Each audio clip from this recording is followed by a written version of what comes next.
हम लोगों ने kinetic energy and potential energy इनके ट्रीटमेंट पढ़े थे।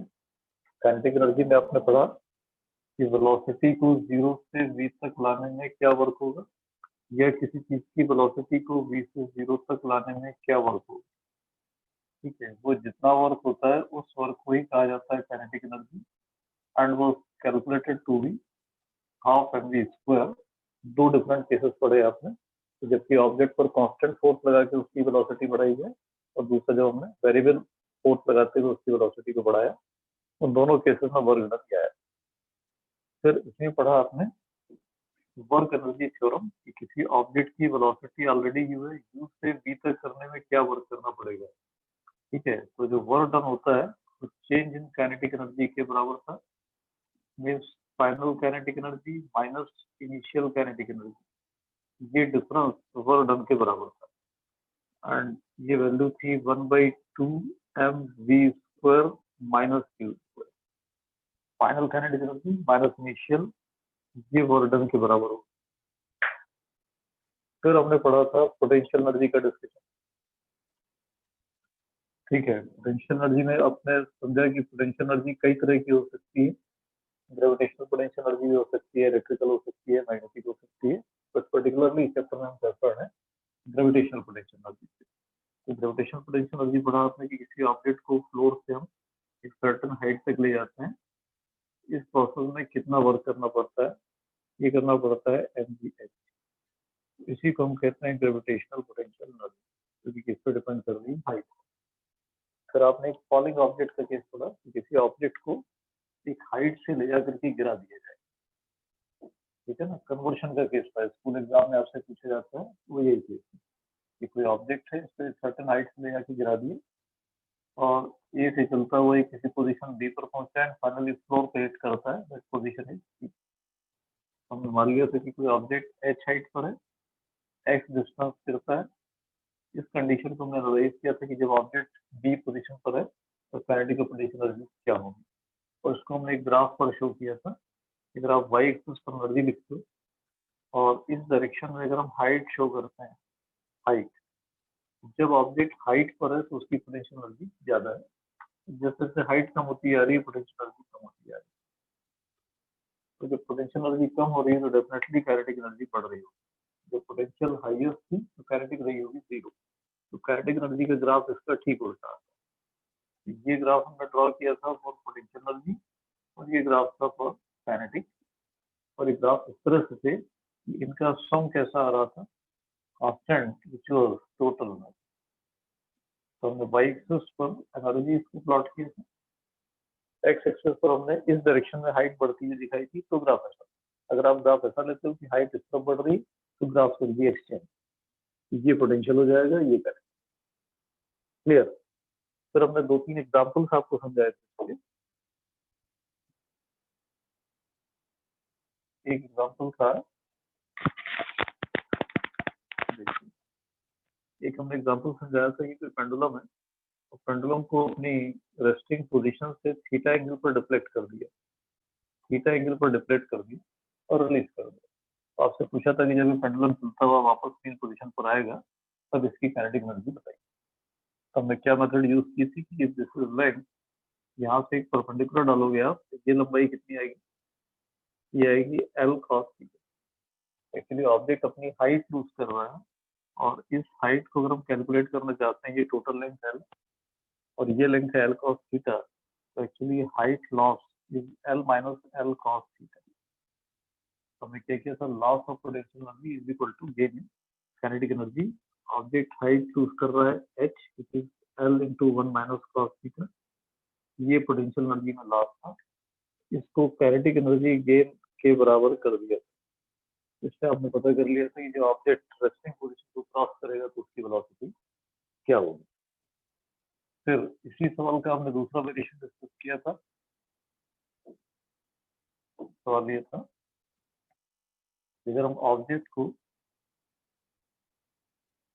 ऐसा माने कि ये पोजीशन थीटा 1 पर ऑलरेडी है, इसको गिरने दिया जाए, कि जिसमें पोजीशन थीटा 2 पर पहुंचता है, दिस एंगल इज थीटा 2। ठीक है ना, तो ऑब्जेक्ट इस पोजीशन से इस पोजीशन तक आने में कितनी वेलोसिटी एक्वायर करेगा कि यहाँ से रिलीज किया, जब ऑब्जेक्ट बी पर आया तो वेलोसिटी एट बी क्या होगी। ये आखिरी सवाल था जो मैंने डिस्कस किया था कि आपने यहाँ से एक परपेंडिकुलर ड्रॉप किया था, यहाँ से एक परपेंडिकुलर ड्रॉप किया था, ये होगा height loss. And if this length is L, ये लंबाई कितनी होगी, एल कॉस थीटा 1, और ये लंबाई होगी L cos theta 2। Here height जो ऑब्जेक्ट लूज कर रहा है that is L cos theta 2 minus L cos theta 1। Here यहाँ loss in potential energy that is mgh, ये बराबर होना चाहिए half m v square. We are talking about point B, क्या हो जाएगा vb square, m cancel, vb की value आएगी अंडर रूट 2g h, और h यहाँ से मिल रहा है आपको, ये वैल्यू आएगी under root 2g l cos theta 2 minus cos theta 1। ये लास्ट प्रॉब्लम थी जो मैंने जो पोटेंशियल एनर्जी पर बेस्ड थी। तो पोटेंशियल एनर्जी जैसा समझाया आपको कि पोटेंशियल एनर्जी सिर्फ ग्रेविटी में नहीं होती, इलेक्ट्रिसिटी में कोई इलेक्ट्रिकल फील्ड है तो वहां पर भी इलेक्ट्रिकल पोटेंशियल था। मतलब जरूरी नहीं कि कोई चीज जब हाइट अपनी ऊपर नीचे करेगी तभी उसको पोटेंशियल एनर्जी मिलेगी। आप मैग्नेटिक या electrical field excuse me sir, yes sir ये एक बार फिर से एक्सप्लेन कर दीजिए। ये वाला क्वेश्चन। Yes sir. हाँ देखिए, इस सवाल में ऐसा बताया था कि आप किसी पेंडुलम को उसकी रेस्टिंग पोजीशन से थीटा 1 एंगल तक डिफ्लेक्ट करते हो एंड रिलीज कर देते हो। तो आपने इस पोजीशन पर रिलीज किया and when object is making angle theta 2 with the vertical line, what is the velocity? इसकी हमने यहाँ रिलीज किया। तो वेरी सिंपल प्रोसेस, ए पर ऑब्जेक्ट की वेलोसिटी क्या है, जीरो, मतलब उसकी पूरी एनर्जी कैसी है, पोटेंशियल। और जैसे जैसे वो नीचे आता जा रहा है potential energy is getting converted to kinetic. It is simple case of conversion of potential energy to kinetic. तो ऑब्जेक्ट यहाँ से यहाँ तक आने में कितनी हाइट लूज कर रहा है ये हमने पता कर दिया, हाइट। तो आपने इस एल का प्रोजेक्शन निकाल लिया, परपेंडिकुलर ड्रॉप किया, ये लंबाई आएगी एल कॉस थीटा 1, इस ट्रायंगल से देख सकते हो। And by using this triangle you can calculate ये लंबाई आएगी एल कॉस थीटा, और इन दोनों का डिफरेंस जो है that is height loss, that is L cos theta 2 minus L cos theta 1, ये हाइट लॉस। अगर कोई चीज एच हाइट लूज करती है तो loss in potential energy is mgh, that should be equal to the gain in kinetic energy, that is half mv square, या in general अगर हम बात करें तो इट इज v। तो m करिए कैंसिल, वेलोसिटी एक्वायर्ड क्या नहीं किया अंडर रूट 2g, बट यहाँ पर हमारा कंसर्न पॉइंट है g, हमने लिखा है vb इज अंडर रूट, और h की वैल्यू यहाँ से लगा के फिक्स कर दी। Okay sir, thank you. Yes sir, thank you sir. Okay, तो देखिए जो पोटेंशियल एनर्जी हम समझ रहे हैं ये एक जनरलाइज्ड टर्म है, और पोटेंशियल एनर्जी इलेक्ट्रिसिटी, मैग्नेटिज्म या हर फोर्सेस के लिए अलग अलग होती है। तो जब आपने पोटेंशियल एनर्जी डिफाइन किया उसके वर्डिंग में लिखा था potential energy is the energy processed by object by virtue of its position और कॉन्फ़िगरेशन वर्ड लिखा था। अगर आप देखेंगे डेफिनेशन में तो आपने लिखा होगा पोजीशन और कॉन्फ़िगरेशन। अब ये कॉन्फ़िगरेशन का क्या मतलब है, क्या होता है, ये सिंपल केस दिख रहा होगा, ये अर्थ है, अर्थ के रिस्पेक्ट में कोई चीज ऊपर नीचे जा रही है वो अपनी एनर्जी कम ज्यादा कर रही है, ठीक है। बट कई कॉम्प्लिकेटेड सिचुएशन अदर केसेस में बन सकती है इस कंपन में। मान लो कि ऑब्जेक्ट एक नहीं, ठीक है ना, ऑब्जेक्ट सिंगल के बजाय मान लीजिए कि ये चार ऑब्जेक्ट, हम ग्रेविटी में ही बात करें, एक टेबल पर एक चार ऑब्जेक्ट रखें, ये चारों एक दूसरे पर फोर्स लगा रहे हैं, ठीक है ना। इसकी पोटेंशियल एनर्जी कैसे निकालोगे आप ये मानोगे कि इसमें जो ऑब्जेक्ट है इसको हम पहले इंफिनिटी से चलाते हुए यहाँ लाए होंगे, इसको प्लेस किया होगा, फिर ऑब्जेक्ट नंबर 2 को हम इंफिनिटी से चलाते हुए लाएंगे। जब आप 2 को लाओगे तो ऑलरेडी पहले से ए रखा हुआ है, उस पर फोर्स लगाएगा। फिर जब आप सी लेकर के आओगे तो इसको ये दोनों फोर्स लगाएंगे, फिर डी को जब लेकर के आएंगे तो ये तीनों उस पर फोर्स लगाएंगे। इस कॉन्फ़िगरेशन को, इस सिस्टम को बनाने में क्या वर्क करना पड़ा वो भी क्या कहलाएगा, potential energy of this system, ठीक है ना। तो यहाँ कॉन्फ़िगरेशन वर्ड यूज किया जाएगा क्योंकि क्या स्ट्रक्चर है उसका वो डिपेंड करेगा। जैसे आप केमिस्ट्री में डिफरेंट मॉलिक्यूल्स पढ़ते हो तो उनके पर्टिकुलर Could you एंगल्स होते हैं। explain it again? ये क्या होगा कि जो ग्रेविटेशनल पोटेंशियल एनर्जी पढ़ते हो आप, ये एक्चुअली हाईली सिंपल टर्म है। क्या पोटेंशियल एनर्जी में क्या समझ रहे हो कि अर्थ एक ऑब्जेक्ट है, अर्थ एक ऑब्जेक्ट है, आप अर्थ के सरफेस पर खड़े हैं और अर्थ की सरफेस से ग्रेजुअली किसी चीज को ऊपर ले जा रहे हैं। एक्चुअली इंटरेक्टिंग सिस्टम क्या है, earth and that particular object, दो चीजें। बेसिकली क्या हो रहा है कि अर्थ और इस ऑब्जेक्ट के बीच की डिस्टेंस क्या थी, कैपिटल आर, जो अर्थ की रेडियस। आपने कहा इसको हम यहाँ से उठा के एच हाइट पर ले गए, तो एक्चुअली आपने दोनों सिस्टम के बीच की डिस्टेंस, दोनों पार्टिकल्स के बीच की डिस्टेंस कितनी कर दी है, आर प्लस एच। ये दो चीजें थी, पहले पास पास रखी थी, आपने स्ट्रेच करके उसके बीच की डिस्टेंस को बढ़ा दिया। इस बढ़ाने में जो वर्क करना पड़ा वही सिस्टम की पोटेंशियल एनर्जी है। क्लियर है? लेकिन ये जो पार्टिकल देख रहे हो आगे, नंबर ऑफ पार्टिकल्स कितने थे, दो थे ना। यहाँ नंबर ऑफ पार्टिकल्स कितने थे, 2। क्या पार्टिकल 3 नहीं हो सकते? जैसे हम दे रहे हैं कि चलिए एक ट्राइंगल है, ट्राइंगल के तीनों कॉर्नर्स पर हमने एक एक मास प्लेस कर दिया और ये लंबाई एल, एक इक्विलेटरल ट्राइंगल है, तो तीनों कॉर्नर्स पर हमने एक एक मास प्लेस कर दिया। तो इस सिस्टम की कुछ पोटेंशियल एनर्जी होगी कि नहीं, ग्रेविटी के टर्म्स अगर हम बात करें। एक्चुअली किसी भी स्ट्रक्चर की पोटेंशियल एनर्जी का मतलब ये होता है अमाउंट ऑफ एनर्जी रिक्वायर्ड और release in making a system. इस सिस्टम को बनाने के लिए क्या किया होगा आपने, पहले फर्स्ट मास को उठा के लाया हो गया। जब फर्स्ट मास लाए तो मानेंगे कि यहाँ पर कुछ नहीं था, कुछ नहीं था मतलब इसको लाने में कोई फर्क नहीं। लेकिन जब दूसरा मास लाओगे आप तो ये पहले से प्रेजेंट, इसके लाते समय या तो ये अपोज करेगा या सपोर्ट करेगा। अगर ये सपोर्ट करेगा तो आपको किसी चीज को पास लाने में वर्क करना नहीं पड़ेगा, वर्क रिलीज होगा, एनर्जी गेन करेगा। जबकि अगर ये ऑब्जेक्ट इसको रिपेल करता तो आप फोर्सफुली किसी चीज को लाते, हम work will be needed to be done on system. Clear? तो डिपेंडिंग ऑन दैट, अगर आप काम कर रहे हो तो वर्क पॉजिटिव माना जाएगा, वर्क रिलीज हो रहा है तो वर्क नेगेटिव कहा जाएगा। अब जब ये दोनों प्रेजेंट है, इन दोनों की प्रेजेंस में तीसरे ऑब्जेक्ट को लाए इंफिनिटी से, तो ये भी इस पर फोर्स लगाएगा, ये भी फोर्स लगाएगा। इस तरह से इस पूरे स्ट्रक्चर को बनाने में क्या हमको वर्क करना पड़ा, उसको इस कॉन्फ़िगरेशन की, इस सिस्टम की पोटेंशियल एनर्जी कहा जाता है। इसका डिटेल अभी जो ग्रेविटी चैप्टर है मैं इसके पूरे फॉर्मूले बताऊंगा, ठीक है ना। बट जो एक टर्म यूज हुआ था कॉन्फ़िगरेशन, उस कॉन्फ़िगरेशन वर्ड का मतलब ये, ठीक है।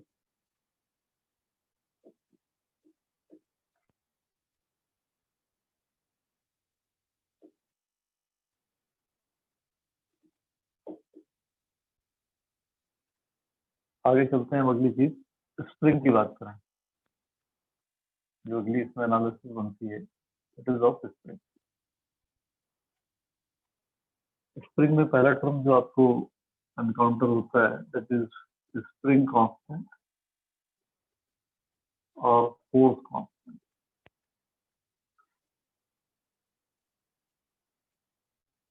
स्प्रिंग कांस्टेंट और फोर्स कांस्टेंट, कोई भी स्प्रिंग है, ठीक है ना। कोई ऐसी स्प्रिंग हो सकती है जिसको हमको खींचने में काफी फोर्स लगाना पड़े, कोई स्प्रिंग फ्लैट हो सकती है कि हम बड़े आसानी से खींच सकते हैं। जो स्प्रिंग जितनी ज्यादा टाइट होगी, मतलब जिसको बड़ी मुश्किल से हम खींच पाएंगे, तो स्प्रिंग कांस्टेंट बहुत बड़ा होगा। स्प्रिंग कांस्टेंट का मतलब कि किसी स्प्रिंग को पुल करना है बाई 1 सेंटीमीटर और 1 metre, amount of force required in doing so. किसी स्प्रिंग की लंबाई को 1 सेंटीमीटर बढ़ाने में या 1 सेंटीमीटर कंप्रेस करने में क्या फोर्स रिक्वायर्ड होगा, उसको क्या कहते हैं, spring constant. It is force required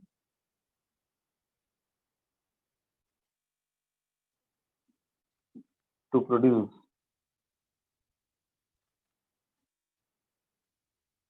unit elongation or compression।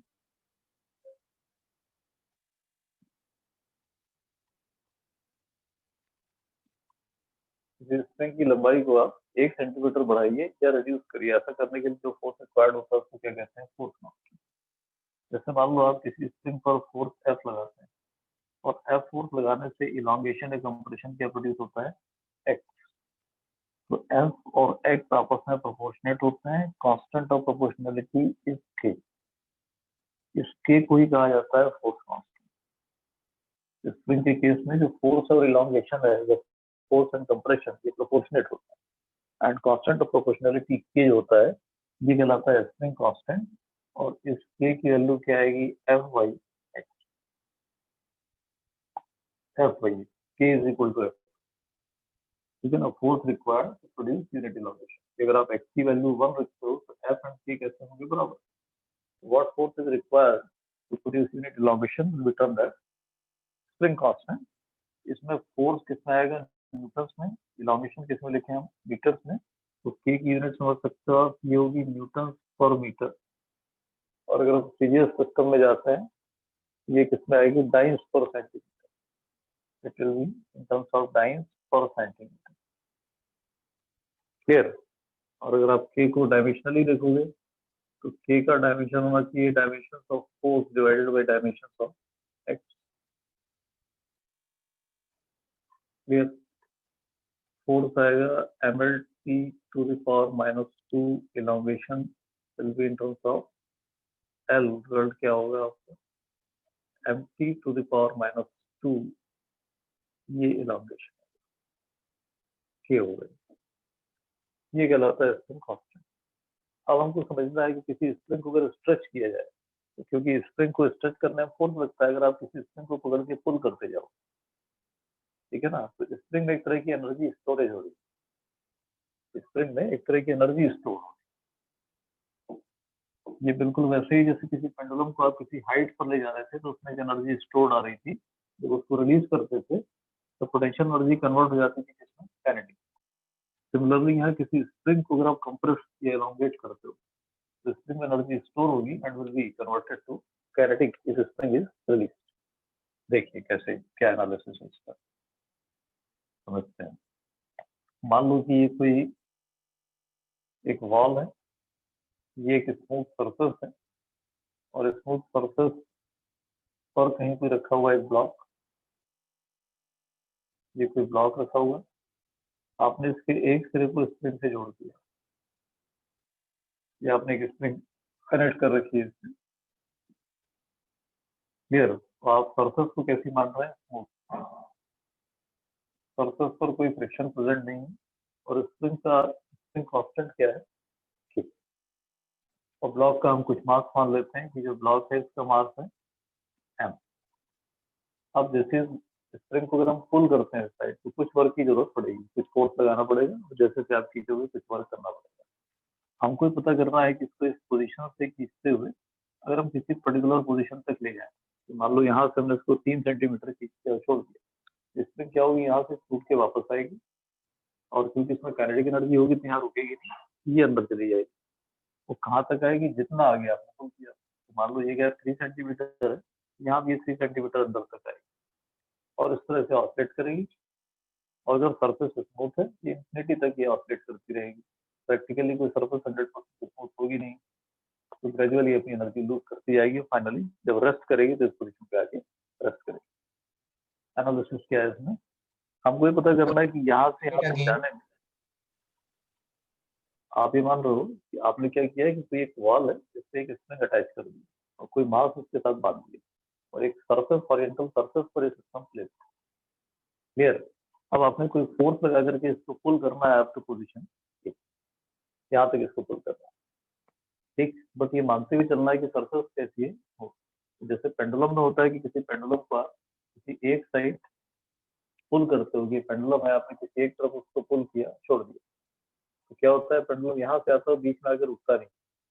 Process क्या थी, यहाँ पूरी एनर्जी कैसे थी पोटेंशियल, आपने छोड़ दिया, यहाँ आकर के पूरी एनर्जी काइनेटिक में कन्वर्ट, पेंडुलम यहाँ रुकता है क्या, आप जानते हो कि यहाँ रुकता नहीं है, फिर दूसरे साइड चला जाता है, क्योंकि जब काइनेटिक एनर्जी है मतलब उसमें वेलोसिटी यहाँ रुकेगा, पेंडुलम दूसरे साइड चला जाएगा और तब तक चलता चला जाएगा जब तक कि उसकी काइनेटिक एनर्जी जीरो नहीं हो जाती। इसी तरह से यहाँ पर केस है कि आपने स्प्रिंग को पुल किया आपको दिस पोजीशन, तो उसको कौन सी एनर्जी दी आपने, पोटेंशियल एनर्जी। स्प्रिंग में एक तरह की एनर्जी स्टोर हो गई, यहाँ छोड़ दिया आपने, जैसे ही छोड़ा स्प्रिंग यहाँ से चली वापस, वापस जैसे ही आएगी तो वापस आते आते इस पोजीशन पर आके उसकी पूरी पोटेंशियल एनर्जी खत्म हो, मतलब एनर्जी कौन सी बची, काइनेटिक। तो जब पूरी एनर्जी यहाँ काइनेटिक है मतलब इस पोजीशन पर वेलोसिटी हाईएस्ट, तो क्या यहाँ स्प्रिंग रुकेगी, नहीं रुकेगी, ये दूसरे साइड चली जाएगी, तो चलती चली जाएगी, तब तक चली जाएगी जब तक कि इसकी पूरी काइनेटिक एनर्जी फिर से पोटेंशियल में कन्वर्ट नहीं हो जाती। जब वापस से पूरी काइनेटिक एनर्जी पोटेंशियल में बदल गई, अब यहाँ आके स्प्रिंग और यहाँ से means फिर साइड until वापस it means until हाँ it it's its original state, मतलब वो जब तक ओरिजिनल में नहीं आ जाती तब तक चलती जाएगी हाँ ओरिजिनल साइज में। तो उसके पास जो एनर्जी है वो उसके मूवमेंट का रीजन है। जैसे जैसे एनर्जी खत्म होती जाएगी वो अपने नॉर्मल पोजिशन की तरफ बढ़ती जाएगी। तो ग्रेजुअली एनर्जी वेस्ट करती जाएगी, एनर्जी वेस्ट करते करते करते फाइनली कहाँ आके रुकी, ऐसे पेंडुलम में वही पेंडुलम को आपने ऑपरेट कराया, ग्रेजुअली एनर्जी डिसिपेट करते करते करते आगे कहाँ रुकेगा, बीच में रुकेगा। वैसे स्प्रिंग होगा, it will be making oscillation and finally will come to the resting position जहाँ पर वो कैसी होगी, अनस्ट्रेच। इसका हमको एनर्जी वाइज एनालिसिस करना। तो हम ये जानना चाहते हैं कि यहाँ से यहाँ तक जाने में क्या वर्क हुआ। आप मान लो कि ओरिजिन है और ये पोजीशन है प्लस आर और ये पोजीशन है माइनस आर, ठीक है। बट हमको दिख रहा है कि स्प्रिंग में जो फोर्स लगता है ऑपरेटिव, वो कैसा होता है कि मतलब फोर्स इलोंगेशन के साथ बदलता जाता है। मतलब स्प्रिंग को आपने 1 सेंटीमीटर जब खींचा तो कुछ फोर्स लगाना पड़ा, लेकिन अगले 1 सेंटीमीटर के लिए फोर्स सेम नहीं होगा। तो यहाँ देख सकते हो आप कि अगले 1 सेंटीमीटर के लिए फोर्स डिमांड क्या आएगी, kx+1, अगले के लिए kx+2।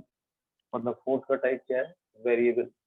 यहाँ जो वर्क डन है वो सीधे फोर्स इनटू डिस्प्लेसमेंट से निकाला नहीं जा सकता। क्या करना पड़ेगा यहाँ, हम क्या करेंगे कि यहाँ 2 एडजेसेंट पोजीशंस मानेंगे, एक P एक Q, और पता करेंगे कि स्प्रिंग को P से Q तक लाने में क्या वर्क। इसमें से P तक के गैप को हम मान रहे हैं x और P से Q तक के गैप को मान रहे हैं dx। That first we have to calculate कि स्प्रिंग को हम P से Q तक ले गए, P से Q, इस प्रोसेस में क्या वर्क हुआ। तो work done in moving between P to Q, इसको हम डिफरेंशियल और स्मॉल अमाउंट ऑफ वर्क माने dw। ये बराबर होना चाहिए फोर्स इनटू डिस्प्लेसमेंट। डिस्प्लेसमेंट कितना है, dx, फोर्स आपने इस डायरेक्शन में कितना लगाया, f। बट आप फोर्स कितना लगाओगे, एक्चुअली जब किसी भी स्प्रिंग को पुल करते हैं तो स्प्रिंग अंदर की तरफ एक फोर्स बनाती है। इसीलिए जब हम स्प्रिंग का फोर्स लिखते हैं इसको क्या लिखते हैं, माइनस लगा के लिखते हैं।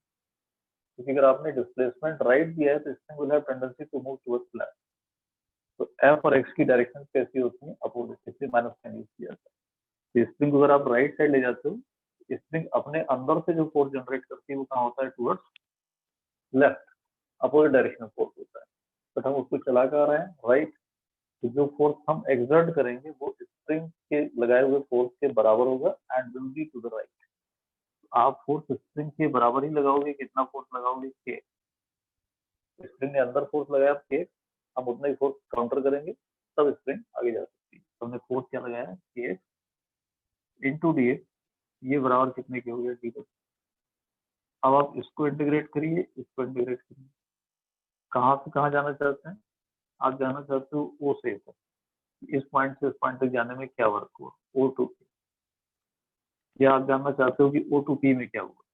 तो आप ये जो वर्क लिख रहे हो, सपोज हम जानना चाहते हैं कि ओ से पी तक चीज आने में क्या वर्क हुआ, तो क्या करोगे आप, ओ टू पी मतलब एक्स कोऑर्डिनेट 0 से बदलते हुए कहाँ गया, एक्स, 0 से बदलते हुए एक्स, क्या वर्क। सर 1/2 एक kx² आ जाएगा। करेक्ट करेक्ट, ये हम गए हैं ओ टू पी, सही है बिल्कुल। यहाँ के कांस्टेंट है, के बाहर आ जाएगा, ठीक है ना। एक्स का इंटीग्रेशन x²/2 और आप 0 टू x, ये आपने पता कर लिया कि ओ से पी तक में क्या वर्क हो,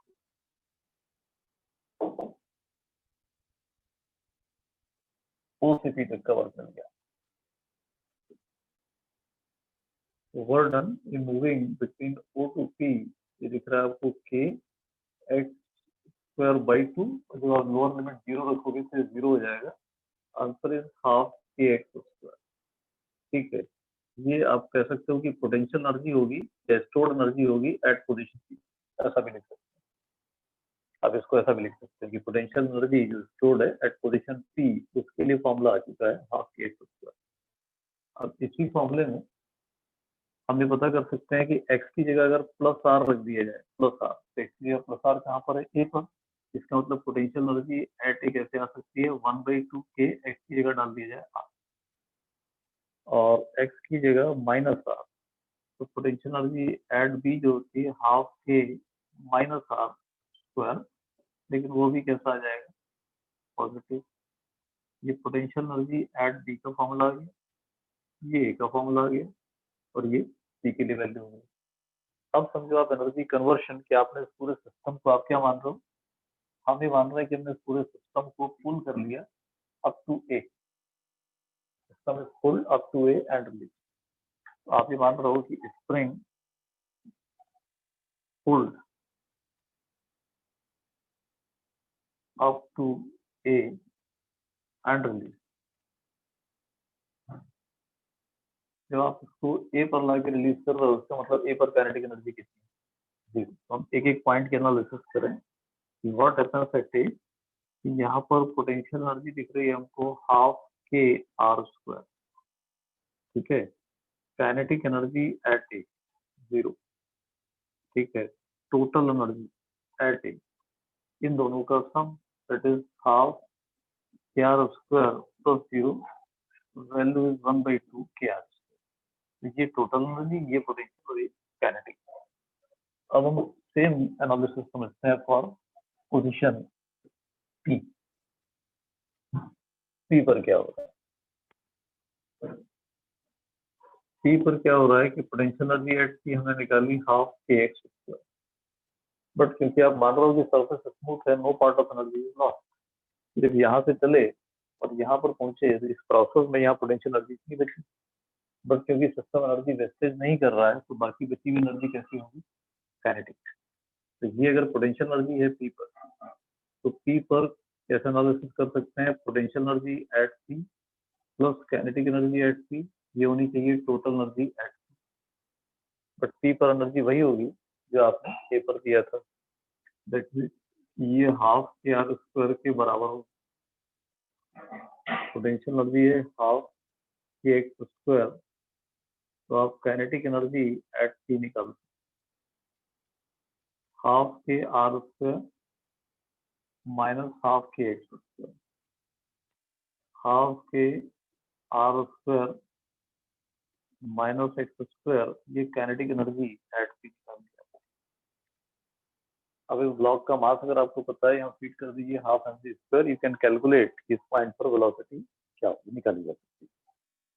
हम इसी तरह से पॉइंट बी को एनालाइज करें कि बी पर पोटेंशियल एनर्जी कितनी है, तो बी एक्सट्रीम पोजीशन है, ठीक है ना, सारे पॉइंट पर एनर्जी बराबर आने वाली। ये कंफर्म्ड है कि जब पोजीशन बी की हम बात कर रहे हैं तो यहाँ भी टोटल एनर्जी वही होगी जो ए पर थी, means half K R square. But हमने पढ़ा कि बी पर पोटेंशियल एनर्जी है 1/2 K into minus R square, it is half K R square. मतलब पूरी जो एनर्जी है वो किस फॉर्म में, पोटेंशियल।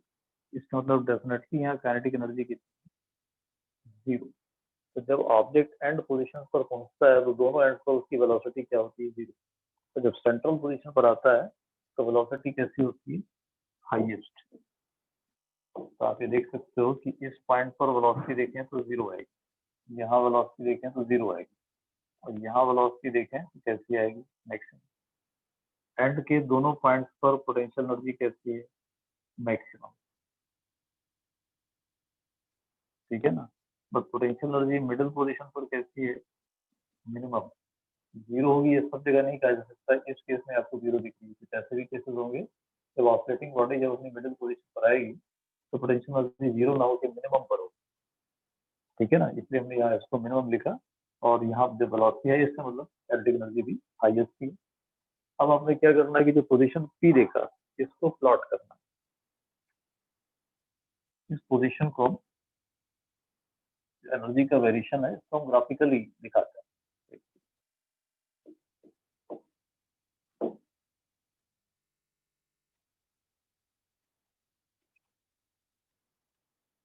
आप इसको ग्राफिकली देखिए,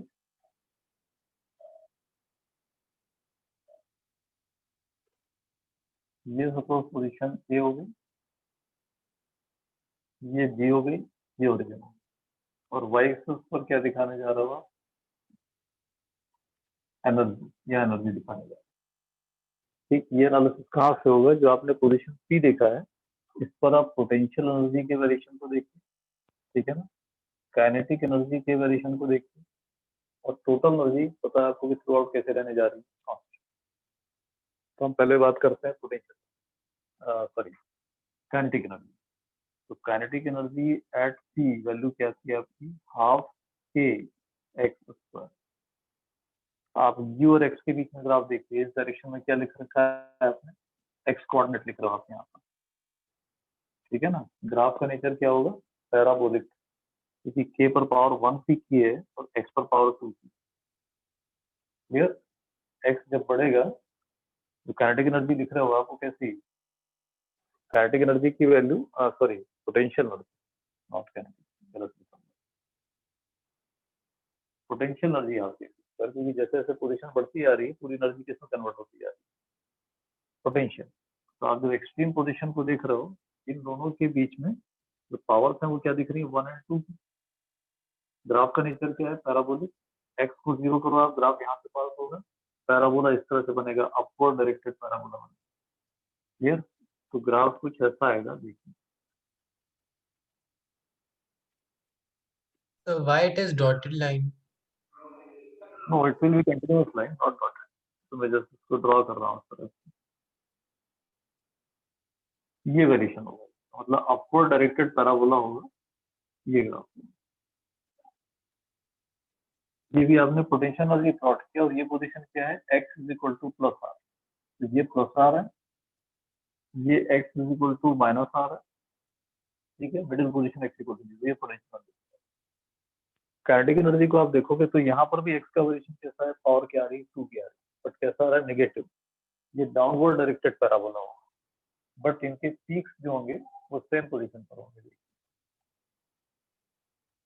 ये हम दिखा रहे हैं टोटल एनर्जी, ओरिएंटल लाइन जो आप ड्रॉ कर रहे हो ये क्या शो कर रही है, total energy. Total energy through out the motion same रहेगी, ठीक है। तो काइनेटिक एनर्जी का ग्राफ इसका ठीक उल्टा बनेगा, ये ग्राफ ऐसा होगा।